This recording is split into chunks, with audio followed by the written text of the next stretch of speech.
Hello, my name is Sherry Harlan, and welcome to Read Beside You.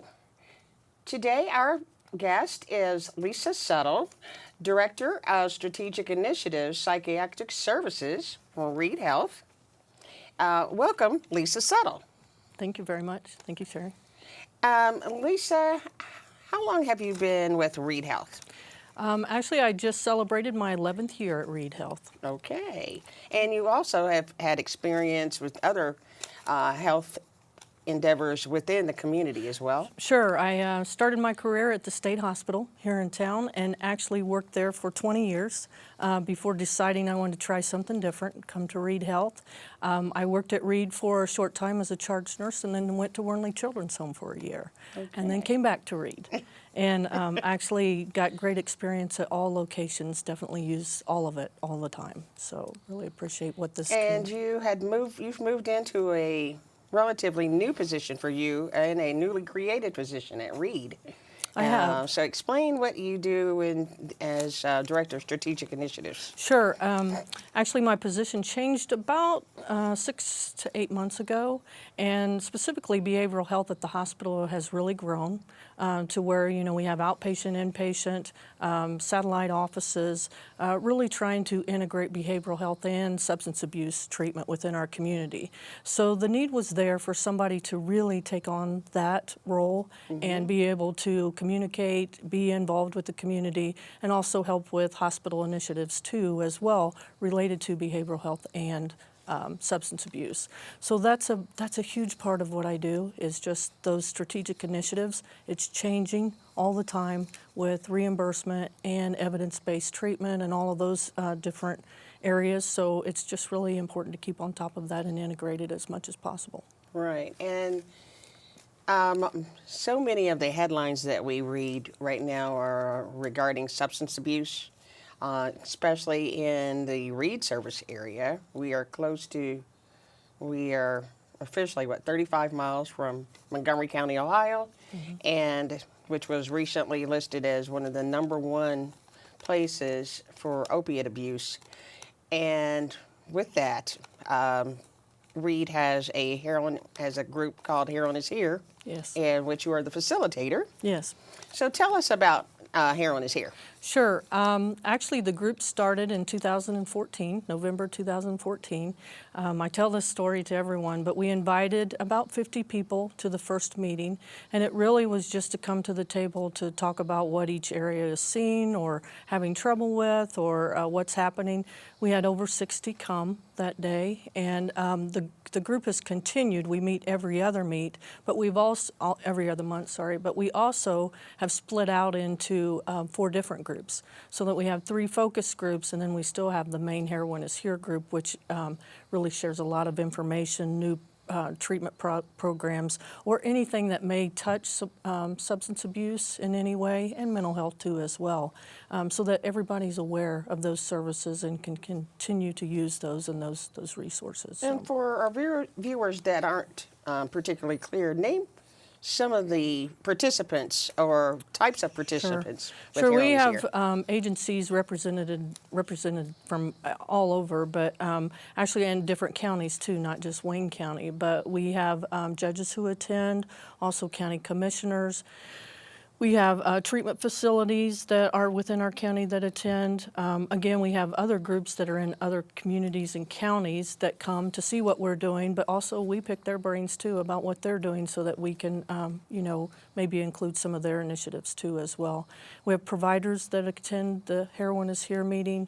And again, just a big assortment. And it's not required that everybody comes to the meeting every other month. It's open. Anybody can come to the meetings. So it's really just a multidisciplinary kind of team that comes together and listens to the speakers that are there, brings any new things, and then we have report outs from the focus groups that talk about what's happening in each of their areas. Right. And in all transparency, I just want to include that I attend the Heroin is Here meetings, and as a person who's trying to sign up people for insurance to make sure everyone in our service area has access to insurance, probably some of the best referrals we've received are from working with the various groups with Harold is here. Good, good.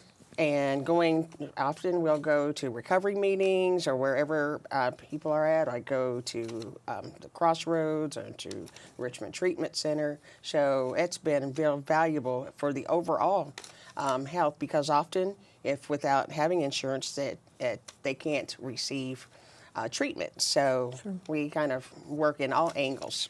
And it truly is for that purpose, you know, to bring people together so they do learn about what other agencies are doing or what the needs are.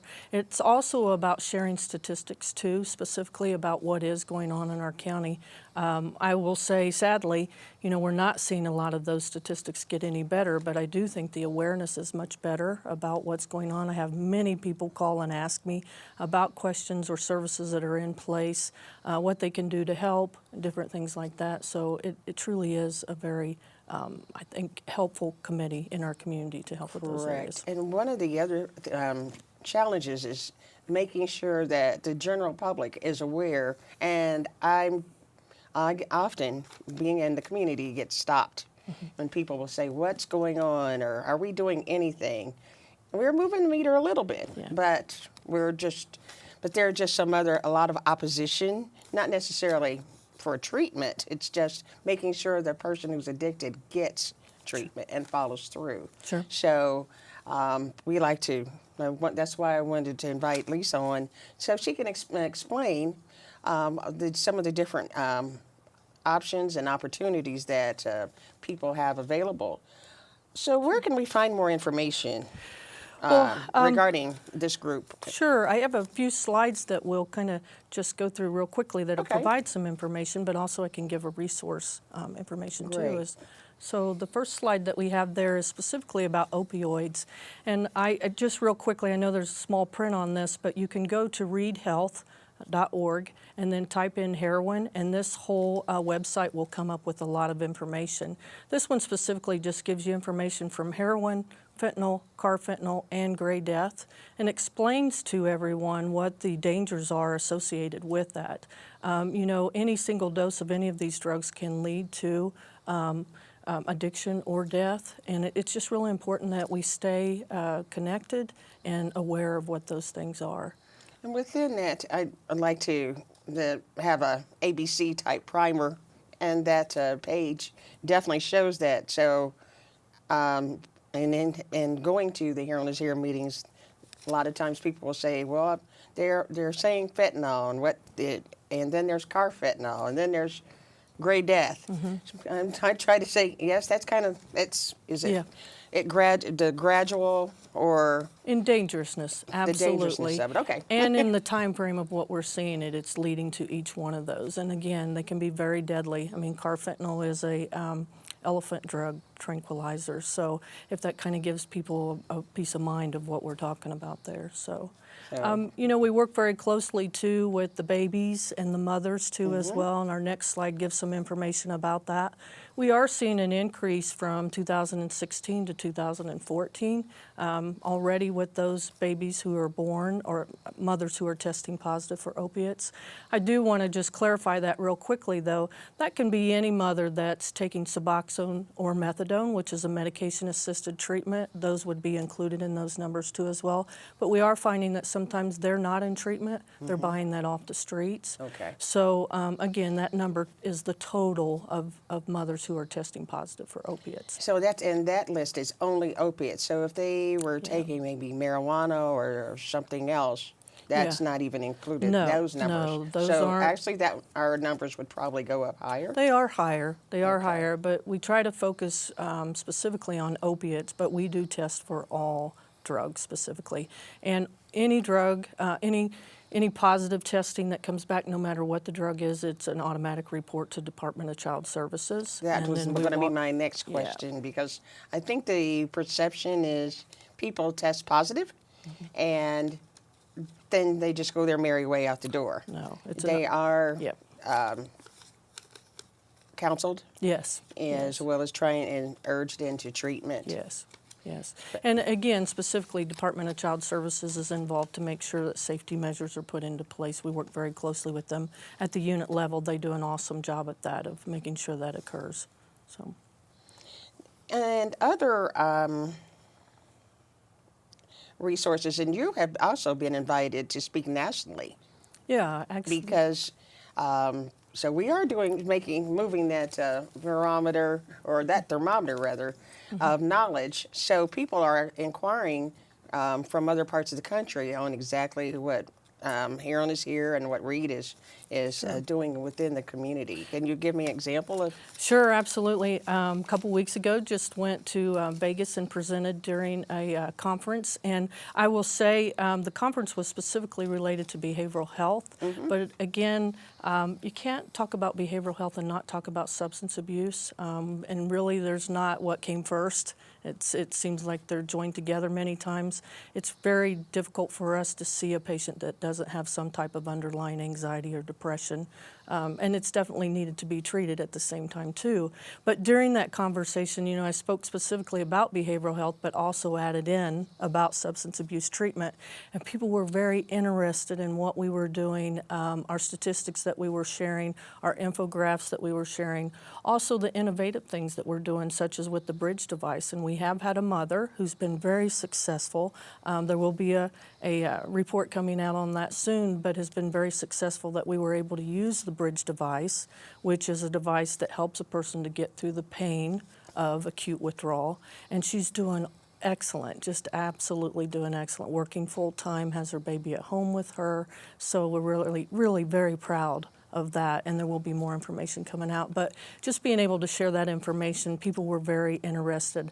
I will say too, the opiate graphic that we just showed you a few minutes ago, that was something that people asked me for. Can I have a copy of that? I want to share it with my hospital, with my staff that I work with. So it was really nice to hear that from people and be able to share that information.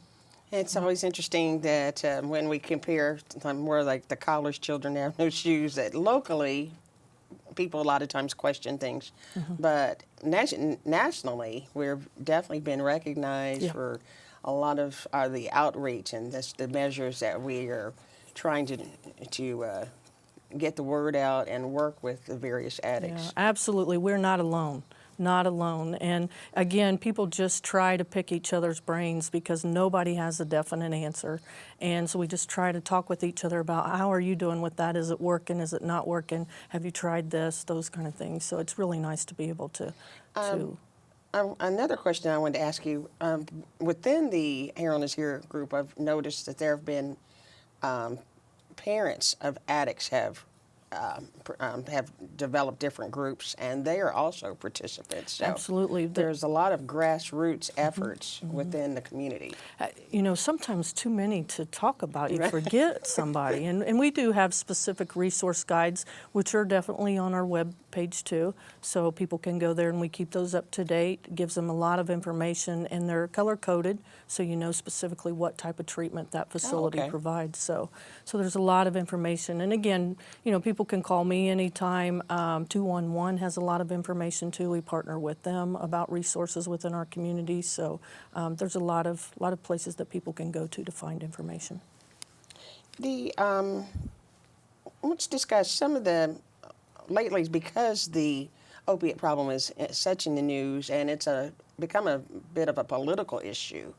And I know recently with the last session of the Indiana House that there have been bills passed. Yeah, absolutely. So what are some of the bills that have been passed? And a couple specifically impact that I would talk about is the one that's related to the physicians and the providers, which is the bill that they can only prescribe for a 7-day prescription for opiates. And there are some exceptions to that, specifically if someone is in a medication-assisted treatment program. That would be different because that is opiates that they're being prescribed. Also, if they are specifically terminal ill, then you know that's a different. The requirement really though is if they have to go beyond the 7-day prescription, then there has to be specific documentation and justification why they're doing that.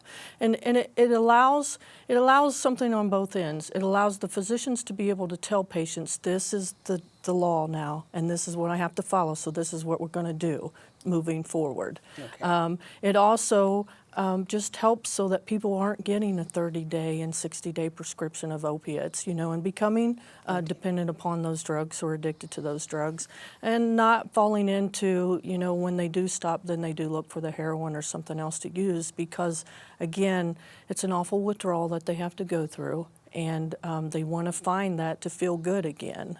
So we need to help them with whatever we can, and that definitely will help them, but also understand that we may see some mental health issues or psychiatric issues that will come about because of pulling those substances away, and we need to be able to help them with that too at the same time. And how would that affect a person who just had maybe back surgery and they received a prescription?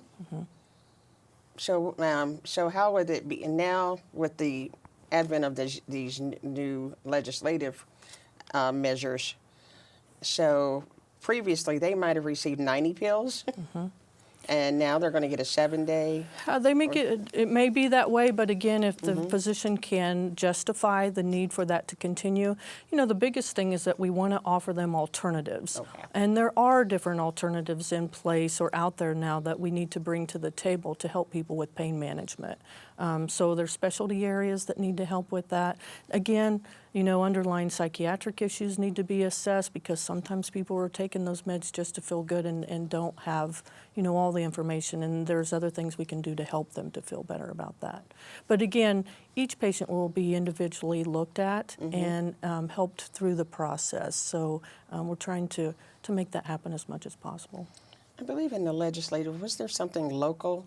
There is local. That benefited our area? Yeah, and actually there's a meeting next Friday to talk about that specifically for patients who come into the emergency room and who have overdosed, been given Narcan, and to help provide services or get that person to services so that they don't continue to overdose. And that's a real risky business that sometimes we may not get to them before they do die. So we're really wanting to try to help them as much as possible. And that bill will be helpful in that regards. There's some things that need to be worked through on how it specifically works and getting that person to that level of care, but definitely trying to help them so that they're not just overdosing over and over again and coming into the ED, walking out, or having to go to critical care and then walking out. So, and can we touch on that walking out for a It does minute? happen. Because often in the public image is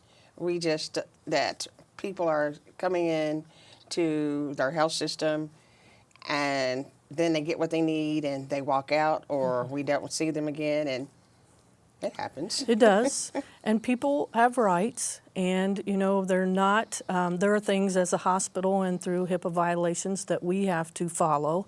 So, and we're not alone in this either. No. There are many other hospitals, many other states that struggle with the same thing. But again, some measures that are being put into place, like with this Senate Bill 499, hopefully will help us with some of that, so that patients aren't signing out AMA and going back to doing what they were doing before. So Coming back for another return visit. absolutely, absolutely. So there are lots of initiatives being put into place and people trying to help. I always talk about our county as very rich in resources. We have a state hospital, we have 2 community mental health centers, we have new treatment facilities that are coming, that have already came into our area. So we just have to figure out how to get people there, sometimes get it paid for, and get people through the process.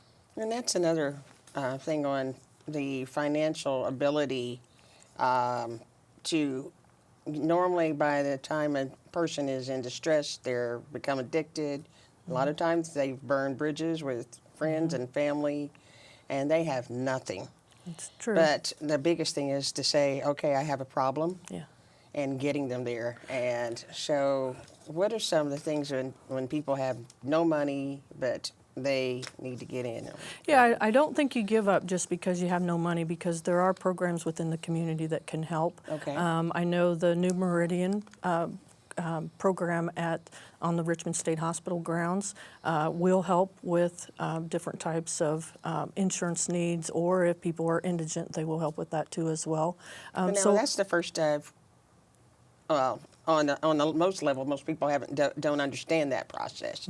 That there are things for people Yes. that are indigent care. Yes. So Yeah. that's a good thing that people should know about. Absolutely. But I will say, too, it's important that the person comes to the table committed, that I want to stop, and when people call me, I ask them specifically, tell me what's changed your mind right now that you're wanting to stop. And usually it's a small window of time that we really need to work with them to get them into treatment. But it's just really important that a person wants to stop. We can't make them. We truly cannot.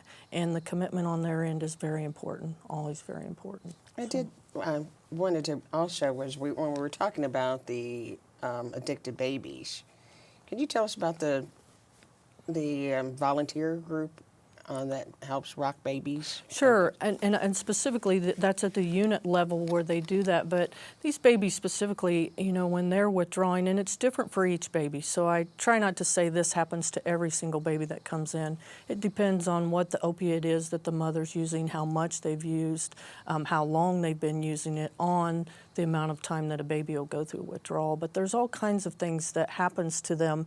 And truly, the majority of the time when a baby is going through withdrawal, we introduce an opiate back into their system and then slowly wean them off of that rather than them going cold turkey. And that can take up to 16 to 20 days, sometimes less, sometimes more, just depends. But some of the things that the baby goes through, it really helps that somebody holds them and rocks them. And that's the whole program, the meaning of the program, to comfort them. Right. Yes, absolutely. And that's not an easy job, I will tell you. I mean, even as a mother, when your kids cry, it's really hard for you to try to figure out a way to soothe them. But that's a big part of what they do, and it's an awesome program. We thank them all the time. Now for taking the time and believing in that program. Absolutely. As well as they're helping. Yeah, and we're not alone with that either. Right. A lot of hospitals have that same type of program, and it's very beneficial. Very beneficial. And so, with all these different the initiatives, we've got the new bills. Tell me about a town hall that's coming up. There is a town hall coming up on August the 3rd. And actually, that information is on the screen too as well. There are different people that are being invited to come and answer questions for the community, so it's open to the community, and is being presented or partnershiped with the Indiana Minority Health Coalition and Reid Health. Oh, great.